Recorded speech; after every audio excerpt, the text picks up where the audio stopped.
Good morning, friends. In last class we have been studying alpha adrenal receptor blockers, and in that we had studied about various drugs like rajosine, terazosine, campylosine, and others. Now, today we will study beta blockers, beta receptors blockers. You know, beta receptors, adrenal receptors are, we have already studied about their function, and sympathomagnetic amines, when they stimulate them, they produce the effects. Now, we will study about different type of or various type of beta blockers. Those drugs which block or antagonize the effect of sympathetic stimulation mediated through beta receptors. The actions which were being mediated through beta receptors, and now the beta receptor blockers we will study which will block the actions. All beta blockers are competitive antagonists. There are many drugs and they have been classified into different groups. You can go through the book and see the classification. We will just recapitulate here. First, there are 4 main groups, and the first one is non-selective. Non-selective is very well known, which will act on both beta 1 and beta 2 receptors. Beta receptors are of 2 types, beta 1 and beta 2. So, non-selective receptors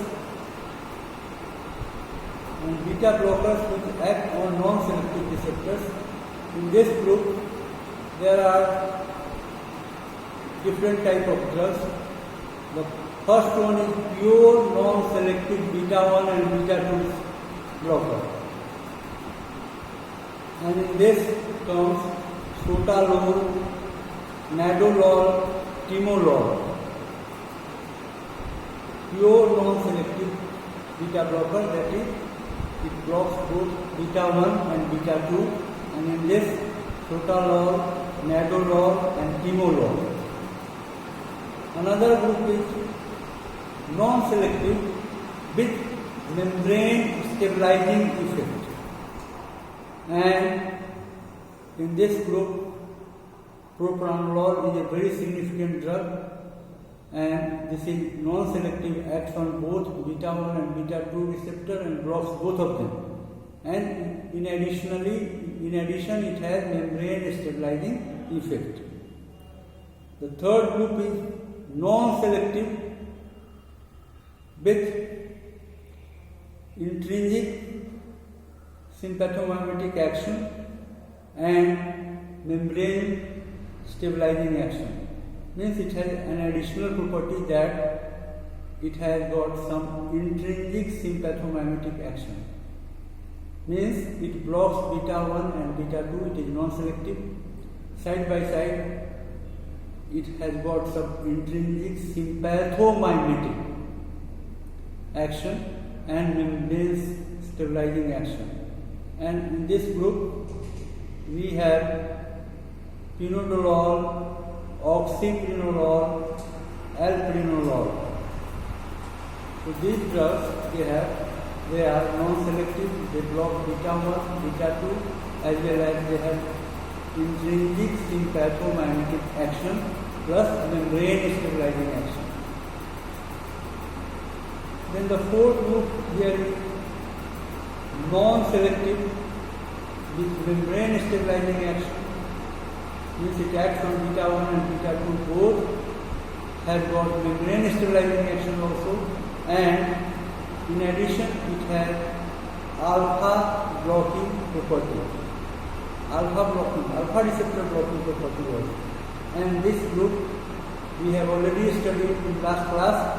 The drug is labetalol, means it is beta blocker as well as alpha blocker, and it is non-selective. It blocks beta 1 receptor as well as beta 2 receptor, and it has got membrane stabilizing action, and it blocks alpha receptors also.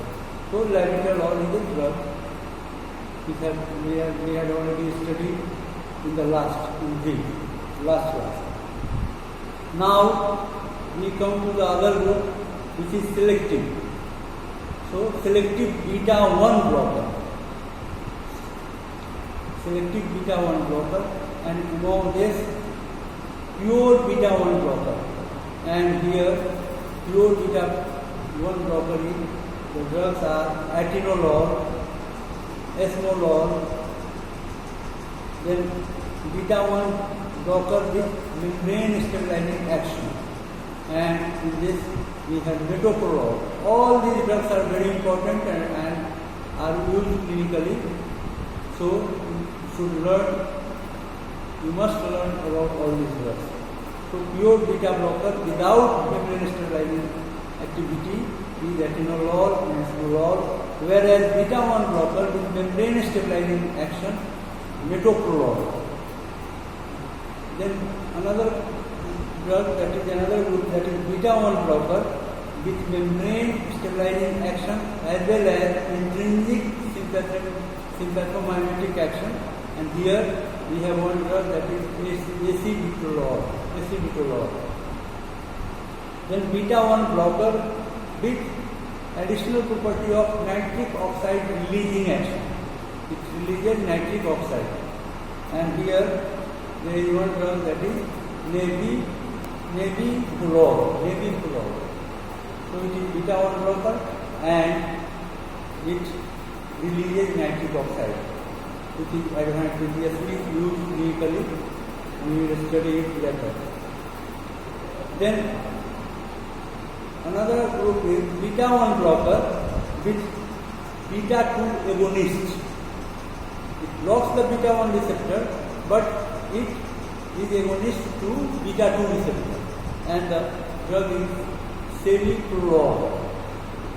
These are the various drugs which are selective beta 1 blocker.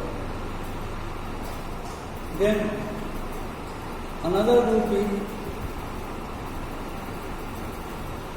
selective beta 2 blocker. And here we have one drug, that is butoxanil. It selectively blocks only beta 2 receptor. There are few non-selective beta blockers which have vasodilator property. They have additional vasodilator property, and among this we have carvedilol and celiprolol. So all these drugs are beta blockers. Few are non-selective, few are selective, few are pure beta 1, some are pure beta 1 receptor, and many others, they have different type of additional property. So you should learn it, and please see your book for details. Now, what is the mechanism of action?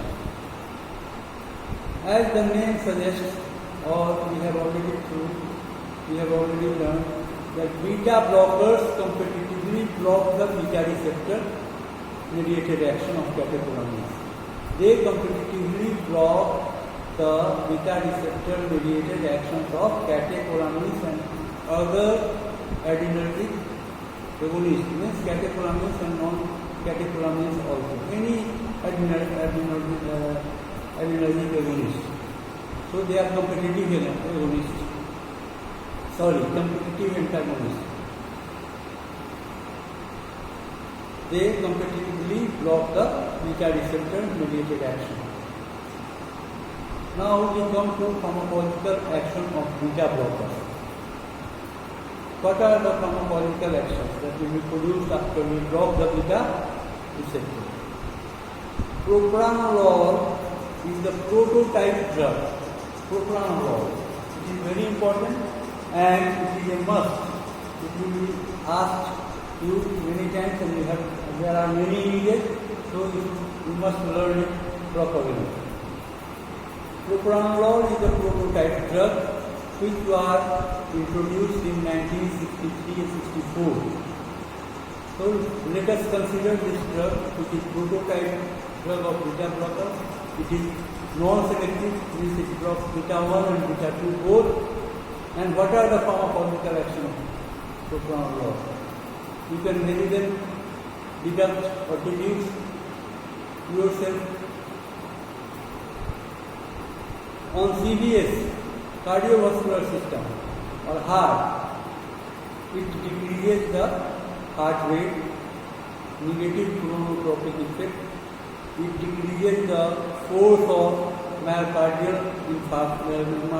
contraction, that is negative ionotropic effect. Decreases cardiac output, depresses sinoatrial and atrioventricular node, depresses both SA node and AV node. Increases the refractory period of AV node. Decreases conduction in the atria and atriovenous node, that is called negative chronotropic effect. Decreases the automaticity of ectopic foci. कोई भी ectopic foci है जिसके चलते anaemia वगैरह हो रहा है, तो उसके जो है ऑटोमेटिसिटी को ये घटाता है. Decreases cardiac work and thus reduces the oxygen requirement of the myocardium. Since it is depressing, it is decreasing everything, so cardiac work decreases and oxygen requirement also of the myocardium is also decreased. Overall effective in angina patient is improvement of O2 oxygen supply and demand status. Angina में क्या होता है? Angina में oxygen supply कम रहता है, demand ज़्यादा हो गया तो क्या होगा? मायोकार्डियल इस्कीमिया होगा, उसके चलते पेन होता है, सडन सीवियर चेस्ट पेन. वैसे केसेस में लोग इसका यूज करते हैं. बाद में आप पढ़ेंगे और देखेंगे तो क्या होता है, ये मायोकार्डियल वर्क को कम करता है, ऑक्सीजन रिक्वायरमेंट को कम करता है, इसके चलते रिलीफ होगा. Excise tolerance is reduced, is increased. Excise tolerance is also, exercise tolerance is increased. Means patient who are not able to walk or do any simple exercise, he can do it. Means exercise tolerance is increased. In high dosage, propranolol has membrane stabilizing effect. It stabilizes the membrane, that is local anesthetic action, which is similar to quinidine. Quinidine we studied when we study about the anti-arrhythmic drugs. So in high dosage, propranolol has membrane stabilizing or local anesthetic effect, which is quinidine-like effect. What is membrane stabilizing action? Sodium ion channel is blocked. Sodium ion channel blocking activity. This results in local anesthesia and thus shows anti-arrhythmic activity.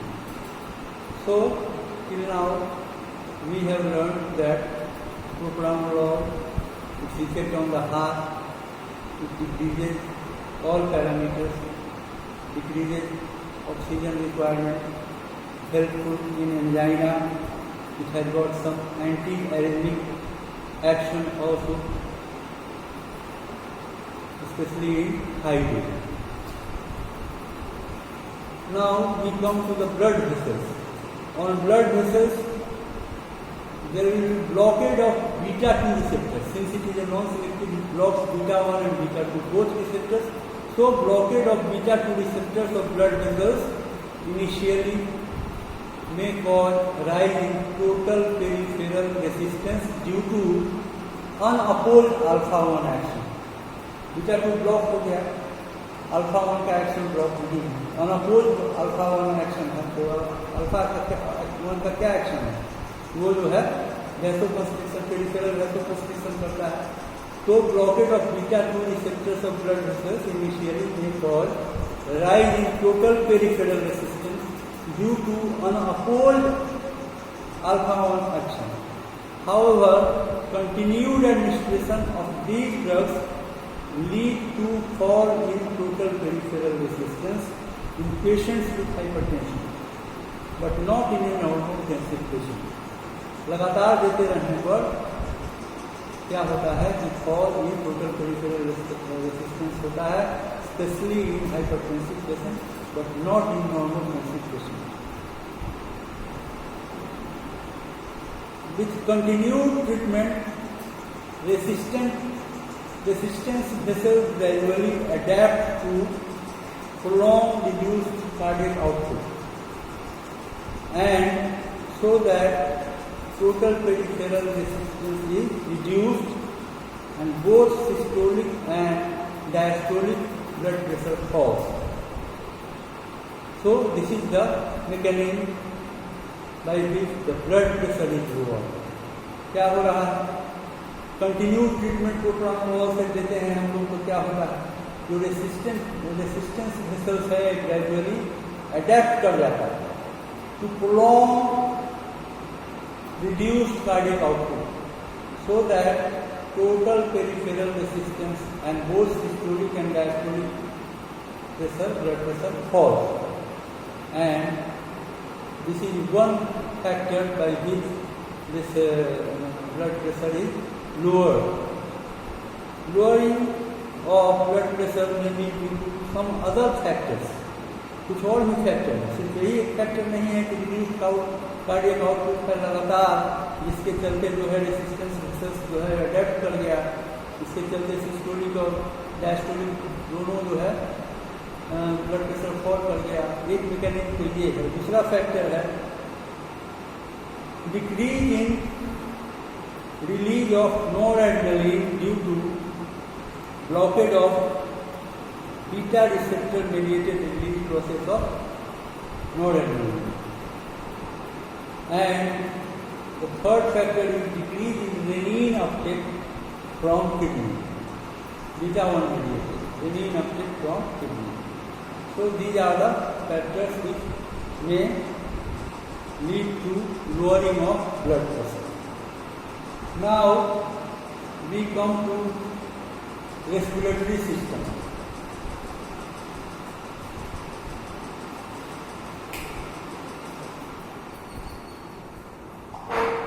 Here, respiratory system. Blockade of beta 2 receptor in bronchial smooth muscles.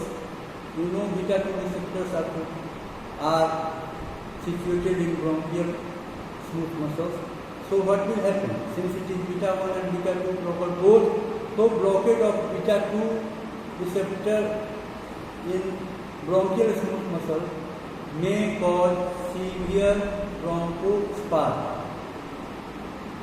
and especially in cases of patients with asthma and chronic obstructive pulmonary disease.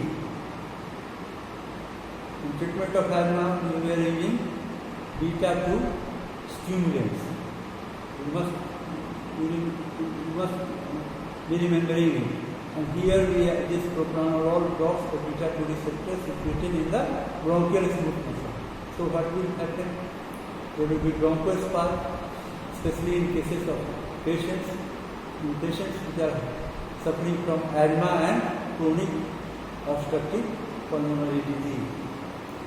Therefore, the point here is to know is beta blockers are avoided in asthmatics. Asthmatics में हम लोग avoid करना चाहते हैं क्योंकि beta 2 receptor को block कर देगा तो ब्रोंको कंस्ट्रिक्शन होगा, स्पेशली क्या होगा, एजमा और सीओपीडी के केसेस में दिक्कत है। Now there are few central nervous system effects of propranolol. Behavioral changes like forgetfulness, excessive dreaming, nightmares may occur on prolonged treatment of propranolol in high dose. कुछ इस तरह का सिम्टम लकड़ी का, forgetfulness, excessive dreaming, nightmares means दुख स्वप्न, ये सब अगर हाई लगातार ट्रीटमेंट दिया जा रहा हो, खास करके हाई डोजेज में, तो हो सकता है।